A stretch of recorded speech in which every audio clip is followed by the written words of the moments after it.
Na espiritualidade moderna, na cultura do autodesenvolvimento e até nessas vertentes mais tipo de psicologia pop, sabe? Existe uma ideia que é vendida quase como uma lei imutável para quem busca a iluminação. Aquela ideia clássica de aniquilar o ego. Exatamente. A ideia de que a gente precisa pegar o nosso ego e, basicamente, matar ele para conseguir evoluir. É tipo o que a gente mais ouve por aí, como se a individualidade fosse um grande defeito de fábrica do ser humano, né? Olha, é o grande clichê do nosso tempo, sem dúvida. Vende-se muito a imagem de que o ápice da evolução humana, o troféu máximo da espiritualidade, é se tornar aquela figura etérea. Flutuante. Isso, flutuante, passiva, totalmente desprovida de vontades próprias. Sabe aquela coisa da gota que se dissolve no oceano e perde a forma? Totalmente. Mas e se essa ideia for, na real, a maior armadilha já criada contra a nossa mente? E se, ao tentarmos destruir essa parte central de nós mesmos, a gente estiver, sei lá, entregando a nossa principal ferramenta de sobrevivência numa bandeja de prata para predadores reais? É uma provocação em tanto. E é o que a gente vai desempacotar hoje com muito cuidado. O nosso material de estudo não está aqui para afagar crenças populares ou para vender paz e amor de forma irrestrita. Quem está nos ouvindo pode se preparar. Sim, vai ser intenso. Trata-se de uma análise profunda, bem imponente, do manifesto O Ego como Ferramenta de Guerra, que foi escrito pelo Mago Antares. E, cara, é um material denso, sabe? Incrivelmente contundente. O nosso objetivo nesse nosso mergulho profundo não é só passar os olhos por um texto. A gente quer desconstruir, peça por peça, toda essa visão ocidental romantizada sobre poder, sobre transe e sobrevivência psíquica. Exato. E nós vamos fazer isso usando os princípios estritos da Quimbanda Shambá, que, bom, é a base filosófica e mágica do autor. Para quem não está familiarizado, a Quimbanda Shambá é um sistema mágico profundamente pragmático. Muito prático mesmo, né? Lida com a realidade nua e crua. Justamente. Prioriza a sobrevivência, a estrutura e a firmeza do adepto, em vez daquele escapismo etéreo. E como estudiosos de psicologia profunda e ocultismo, a gente precisa primeiro olhar para as engrenagens da mente, antes de tentar olhar para o que chamam de invisível. Com certeza é aquilo, não existe teto sem fundação. Então vamos começar construindo a base estrutural disso tudo. Vamos lá. Antes mesmo de aplicarmos qualquer visão mística ou mágica, a gente precisa definir o que realmente é o ego na psicologia profunda e no nosso dia a dia, sabe? No mundo real, né? Mente acorda, toma um café e vai trabalhar. Porque a palavra ego foi completamente sequestrada pelo senso comum. Foi banalizada, né? Muito.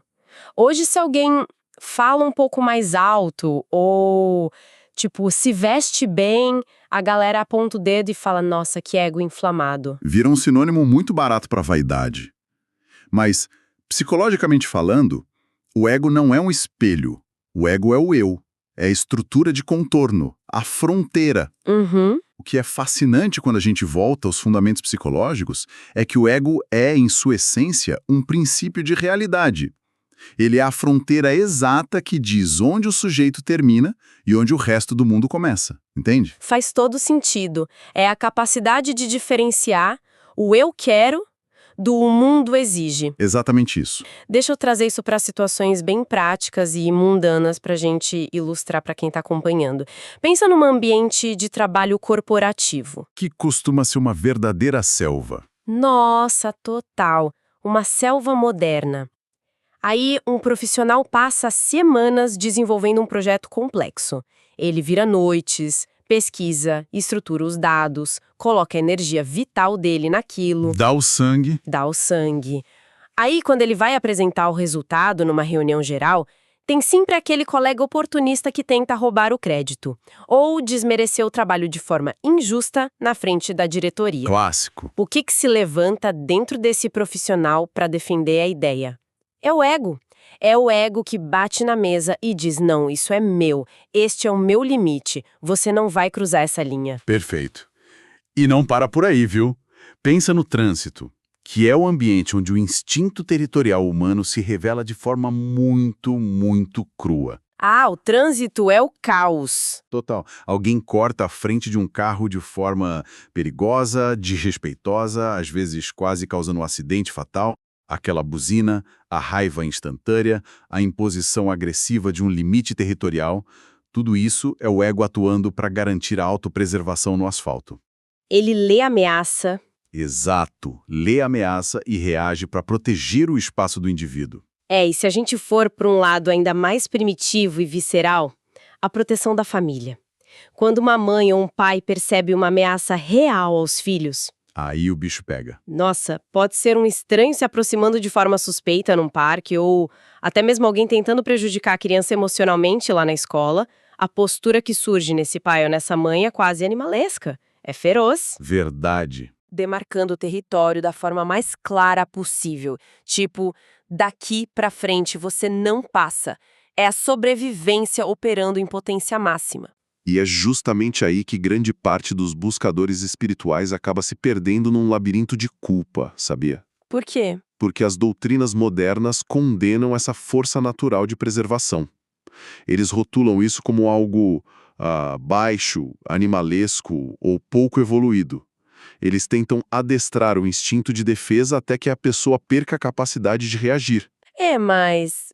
peraí, deixa-me ver se eu entendi o que o Mago Antares quis dizer aqui no manifesto. Diga. Como é que esses instintos diários tão mundanos, sabe, o ato de defender uma planilha de Excel numa reunião ou rosnar para uma ameaça no parquinho, como isso se conecta com o ocultismo e com a alta magia da Quimbanda Xambá? Porque na superfície, instinto de sobrevivência civil e magia parecem estar em galáxias muito distantes. Parecem, né? Mas na verdade não estão. Elas são a mesmíssima matéria-prima. O grande erro da espiritualidade moderna é justamente criar esse abismo entre a vida mundana e a vida mágica. Como se fossem duas coisas separadas. Sim, como se o adepto precisasse deixar de ser humano para ser espiritual. O Mago Antares é cirúrgico ao destruir essa separação. Ele introduz no manifesto a metáfora brilhante do ego como um sistema operativo. Um hardware. Um hardware. Exatamente. Pensa num computador de altíssima performance construído para rodar programas extremamente pesados. Tá, tô visualizando. O ego é o hardware que sustenta toda a operação. Ele é o processador, a memória física, sabe? As engrenagens de silício que ancoram a sua vontade no plano material. O Mago Antares deixa algo cristalino no manifesto. Um ego estruturado, forte e denso não tem absolutamente nada a ver com arrogância. Nossa, o que é uma distinção muito importante. Demais. Porque as pessoas confundem os dois o tempo todo, né? Demais. A arrogância, na real, é o principal sintoma de um ego doente, esburacado e frágil. Ah, entendi. É como um sistema operacional corrompido, cheio de falhas de segurança e vírus, que precisa ficar emitindo alertas sonoros o tempo todo só para provar que ainda está ligado. O arrogante precisa desesperadamente diminuir o outro para sentir que tem algum tamanho. Porque a estrutura interna dele é de papel. Exato. Isso faz um sentido absurdo do ponto de vista psicanalítico. O indivíduo arrogante precisa que o ambiente confirme a grandeza dele a cada 5 minutos, justamente porque ele mesmo não tem essa sustentação. Ele terceiriza a própria estrutura para a plateia, né? É bem isso. Por outro lado, o ego blindado, que é o padrão que a Quimbanda Xambá exige dos praticantes, ele é silencioso. Ele não precisa gritar para ser notado, mas tem uma presença inabalável. Firme, né? Muito firme. Para Quimbanda Xambá e para o Mago Antares, esse hardware precisa estar em perfeitas condições para qualquer operação mágica. Pensa na magia como uma corrente elétrica de altíssima voltagem. Ok. Se o hardware for frágil, se a mente do operador for passiva e cheia de rachaduras, a energia que passa por ele simplesmente derrete os circuitos. Caramba! Não existe magia real se não houver um eu forte o suficiente para puxar a alavanca da vontade e arcar com as consequências. O que nos coloca num cenário de conflito muito tenso agora. Porque a gente entra numa zona de colisão frontal com o senso comum. O manifesto bate de frente com uma afirmação super pesada, aquela frase: matar o ego é uma estratégia de enfraquecimento. É uma frase de impacto. Muito. Mas eu preciso assumir aqui o papel de advogada do diabo um pouco. Vamos olhar pelo lado do buscador místico acidental ou da filosofia New Age? Certo, vamos lá. A esmagadora maioria dessas tradições argumentaria exatamente o oposto, né? Eles diriam que o ego é o grande vilão da humanidade, que é a raiz de todas as guerras, do orgulho, da dor, e que a evolução espiritual verdadeira, o famoso despertar, só acontece quando a gente dissolve ativamente o ego e se funde com tudo. É o que mais se fala. Então, como o Mago Antares pode dizer que transcender o ego é um erro, se essa é praticamente a meta de 90% das religiões? Eu fico muito curiosa para entender essa contradição. Olha, é um argumento clássico. E eu até compreendo a sedução que essa ideia exerce nas pessoas. É muito confortável imaginar que a anulação traz a paz. É reconfortante. Sim, mas do ponto de vista do Mago Antares e da estrutura impiedosa da Quimbanda Xambá, essa tentativa de aniquilação é um erro crasso. E mais do que um erro, é uma atitude letal. Letal. Letal. Se a gente conectar isso ao quadro geral da sobrevivência mágica e psíquica, tentar matar o ego é... Bom, vamos usar uma imagem visual bem forte. Imagina um tanque de guerra pesado. Tá, um tanque de guerra. Avançando no meio de um campo de batalha cheio de lama. O terreno está completamente minado, há fogo inimigo cruzado para todo lado, destroços voando, o caos absoluto. Um cenário terrível. A ideia de matar o ego no ocultismo é o equivalente exato a convencer a tripulação desse tanque a descer do veículo no meio do tiroteio Nossa. e arrancar toda a blindagem de aço pesado com as próprias mãos. Meu Deus, mas isso não é espiritualidade, isso é suicídio tático. O inimigo não vai abraçar o soldado que tá ali nu e indefeso, ele vai simplesmente passar por cima. É o enfraquecimento no estado mais puro e lamentável. É tudo alimentado pela esperança ingênua de que a paz universal vai se instalar se a gente baixar as armas. Mas não vai. Vai virar alvo fácil. O texto do Mago Antares argumenta que, sem o ego, o magista não se torna de forma alguma iluminado. Ele se torna uma massa amorfa, uma argila psíquica completamente indefesa. Que qualquer um pode moldar. Exatamente. Ele passa a ser moldado à força por vontades alheias. E a gente não está falando apenas de demônios ou de espíritos obsessores, sabe? Não.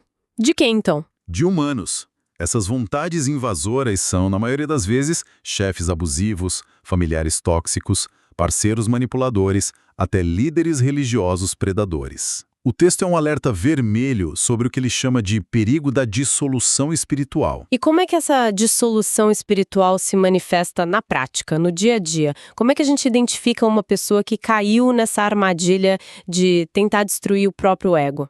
Fica muito evidente. É quando o indivíduo, naquela ânsia desesperada de parecer evoluído para o grupo dele, acaba criando um personagem totalmente artificial. Aquela positividade tóxica. Isso.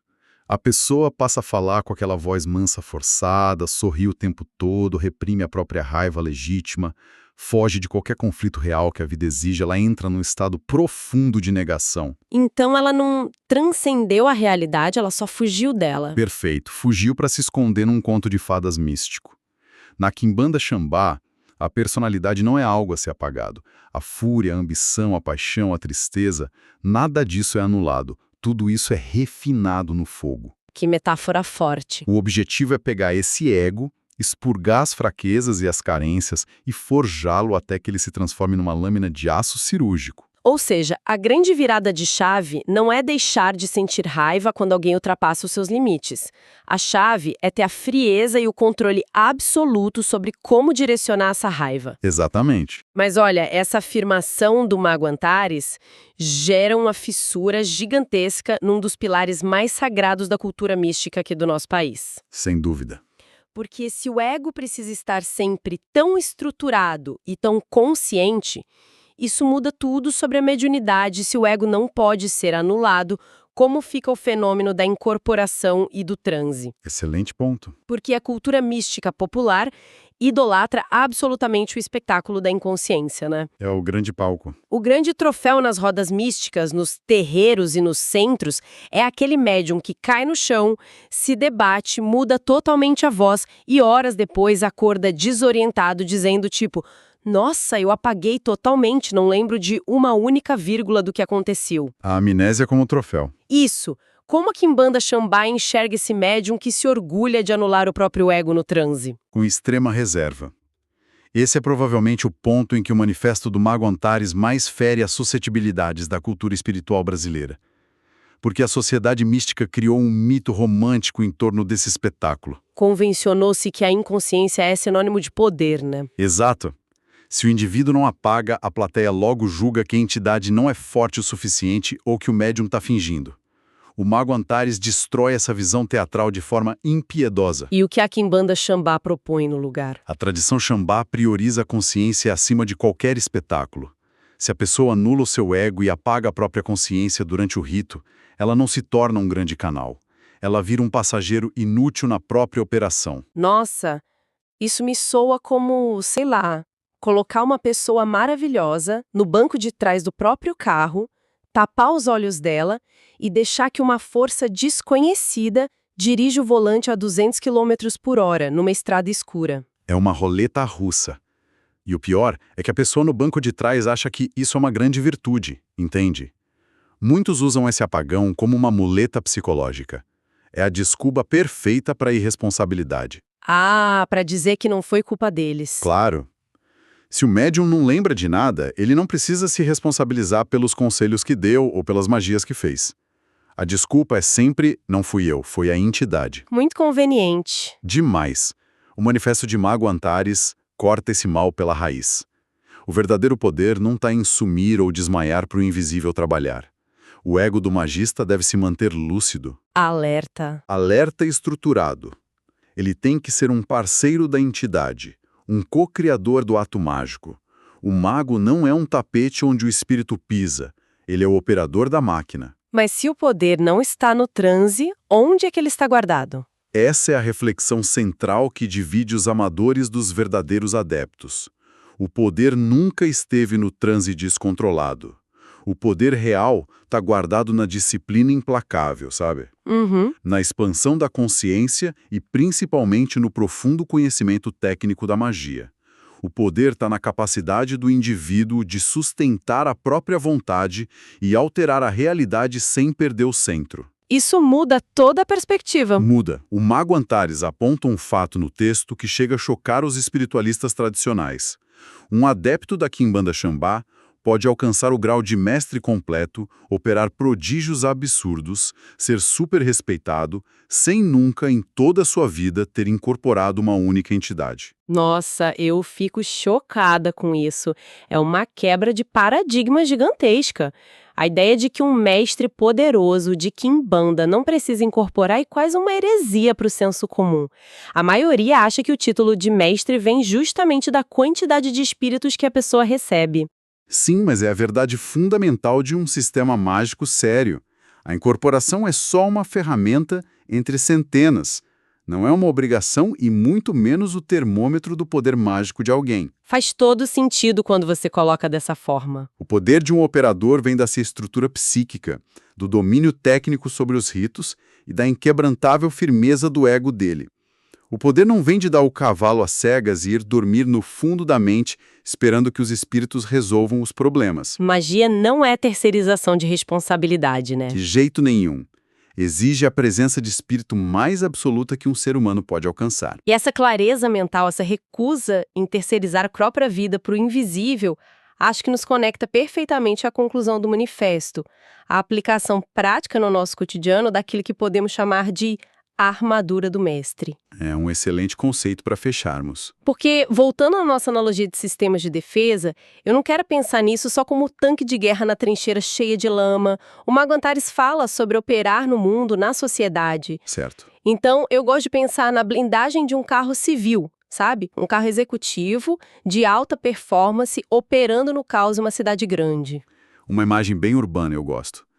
Como você enxerga essa aplicação prática? Bom, quando a gente vê um carro executivo blindado na rua, ele não tem um canhão atirando para todos os lados, né? Não, é discreto. Exato. Ele não é uma máquina de ataque que sai esmagando os outros carros no sinal vermelho ou buscando briga. Pelo contrário, é um veículo silencioso, elegante, Mas ele foi meticulosamente preparado com diversas camadas de Kevlar e vidros balísticos espessos. Tá aí? O objetivo desse carro blindado não é provocar a guerra, mas sim ter a capacidade de atravessar o caos urbano sem ser perfurado. Ele pode ser alvo de uma tentativa de assalto? Ou receber tiros. Sim, receber tiros de pessoas mal intencionadas. E o ocupante lá dentro percebe o impacto. Ele escuta o barulho da bala batendo no vidro, ele tem total consciência do ataque. Mas ele não sangra. A bala simplesmente não entra. O ego treinado funciona exatamente como essas camadas de Kevlar, não acho? É a ilustração perfeita do que o Mago Antares propõe no final do texto. Ele chama isso de guarda-costas mental. Guarda-costas mental. Adorei o termo. E é exatamente esse o tipo de blindagem psicológica e espiritual que a Quimbanda Xambá constrói no adepto ao longo dos anos de prática. Esse ego refinado, que não ataca à toa, mas que é impenetrável, é o que permite a pessoa atravessar a brutalidade da vida moderna intacta. E como é que esse guarda-costas age no dia a dia? Ele é a força que permite ao adepto olhar nos olhos de um abusador e dizer um não definitivo. Ele blinda o indivíduo para que ele não absorva e não carregue culpas impostas por terceiros. Quantas vezes a gente não vê pessoas brilhantes assumindo fardos emocionais imensos no trabalho e em relacionamentos destrutivos? Inúmeras vezes. Pessoas se desgastando. Sim, simplesmente porque não tem um ego forte o suficiente para erguer a mão e dizer, tipo, isso não é meu e eu me recuso a carregar esse peso que você está tentando colocar nas minhas costas. A ausência de ego não torna a pessoa santa, torna a pessoa um alvo fácil. A passividade é que faz a pessoa aceitar o abuso de forma silenciosa. Exatamente. E é contra essa passividade adoecedora que o manifesto se levanta. O ego bem trabalhado, consciente do seu tamanho e do seu valor, funciona como essa barreira intransponível. A humildade, na visão do Mago Antares, não é e nunca foi sinônimo de submissão. Isso é muito libertador para quem escuta a gente. Sim, porque a verdadeira humildade é reconhecer o seu lugar no universo sem precisar se diminuir. A espiritualidade séria exige uma firmeza implacável. O objetivo máximo da Quimbanda Xambá não é fabricar cordeiros passivos, mas sim transformar o adepto no mestre absoluto da própria vida. Isso amarra perfeitamente toda a jornada que fizemos aqui hoje. Fazendo uma síntese desse nosso estudo, a gente começou desmistificando a psicologia do cotidiano. Mostramos como o ego não é um vilão vaidoso, mas a fronteira vital que nos defende no trabalho e protege a nossa família. A nossa estrutura. Dali, nós descemos para as trincheiras ocultas da Quimbanda Xambá. Dissecamos o manifesto do Mago Antares para provar que essa romantização da anulação pessoal é um perigo tático letal. Letal. E vimos que o vencedor real não é aquele que apenas recebe espíritos e apaga a própria mente no chão. O vencedor verdadeiro é aquele que tem a estrutura forjada, o hardware de alta performance, para sustentar a própria existência perante as forças da natureza. Sem sombra de dúvida. Esse estudo nos mostra que o verdadeiro poder só pode repousar nas mãos de quem tem a identidade forte o bastante para empunhá-lo sem se quebrar. A autonomia da vontade é o maior tesouro que alguém pode conquistar, e ela não existe sem um ego inabalável. Uma conclusão irretocável. E com isso nós encerramos a nossa análise profunda de hoje sobre esse texto monumental. Mas antes de fecharmos os nossos cadernos e voltarmos para o caos do mundo lá fora, eu quero deixar quem nos ouve com uma reflexão final. Manda ver. Uma pergunta que exige uma autoavaliação brutal. Se o nosso ego, quando é bem treinado, atua como o nosso mais fiel guarda-costas mental, que tipo de invasões psicológicas invisíveis, que tipo de manipulações e parasitas nós estamos permitindo entrar nas nossas vidas todos os dias, simplesmente porque fingimos, por pura vaidade de parecer espiritualmente evoluídos, que não deveríamos ter um ego forte para nos defender? Isso é algo para se pensar profundamente. Continuem questionando as verdades absolutas e confortáveis que o mundo tenta entregar de bandeja pra gente. Um grande abraço a todos e até o nosso próximo estudo.